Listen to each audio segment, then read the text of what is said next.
All right, remember that air passenger rights that the government kept promising? Well, it's finally here.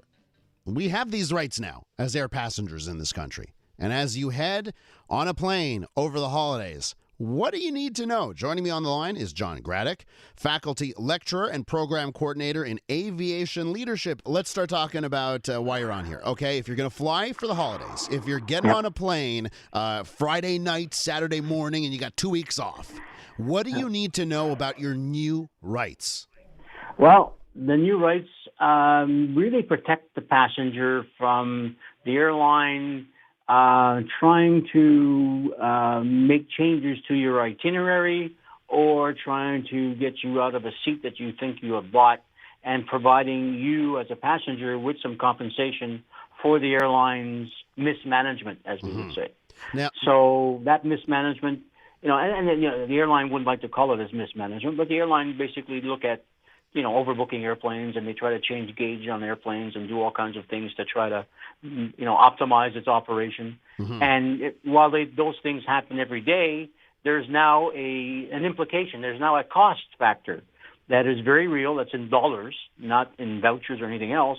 That says there's a consequence to their actions, and these regulations basically provide some relief to those passengers that have been affected by Air Canada's or by any airline's activities associated with a disruption to travel. Can you give me some real-world examples, common things that happen to us, that airlines do to us at the airport, and then the dollar signs that are going to result due to this? Sure. I think that there's two phases to the regulations. The ones that have been around for about 6 months talk about getting bumped. So have you ever been bumped on a flight? So I've never been bumped per se. I've had flights canceled, but I've never been bumped. So for those of us that have been bumped, and we kind of know that we've been bumped on a flight when we go to check in on the flight, and they don't give you a seat, they just give you a boarding pass and says the seat will be assigned at the gate. Typically, that's your first indication that, oops, there might be a problem. Yeah. So depending on how much of a delay that you get in your travel when they try to protect you on another flight, you will get compensated in terms of cash when you, in fact, have to move to another flight and there's a delay to your arrival.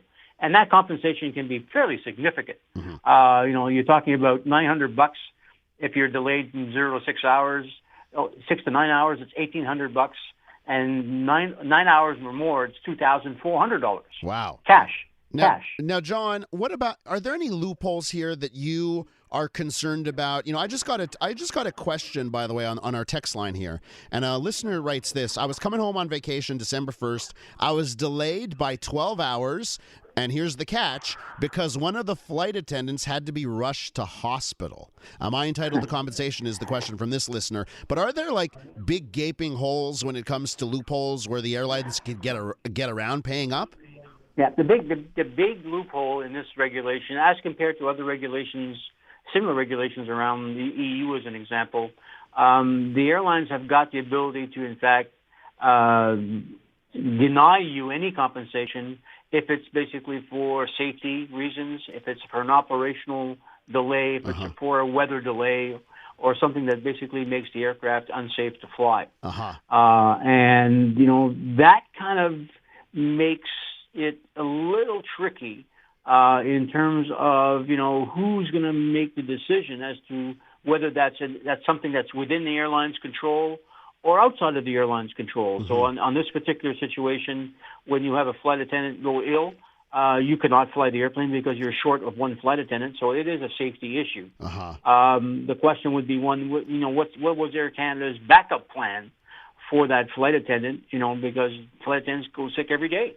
So they have individuals that are on reserve.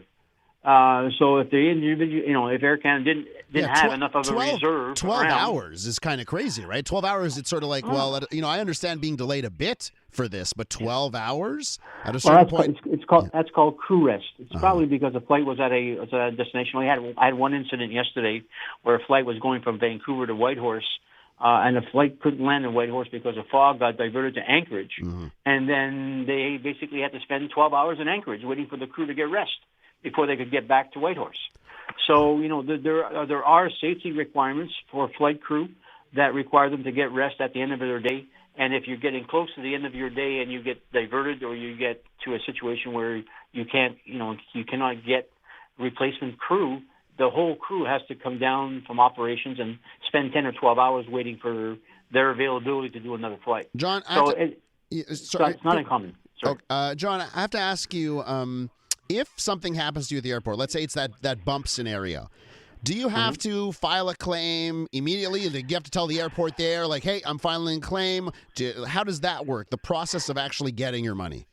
Air Canada and all the other carriers, but Air Canada in particular, basically you have to make it very well known what the compensation rules are if you get bumped. There should be signage. There should be notes around the airport saying if this situation occurs to you. The airline will try to make an offer to you that is basically non-cash in order to minimize their cash flow. And my recommendation to passengers is that, don't sign your rights away. Don't accept the first offer they make to you because they probably will not offer you cash. So make sure that you hang in there and make a claim for cash. But the trick is document everything. Keep records of who you talk to. Keep records of what you've been doing.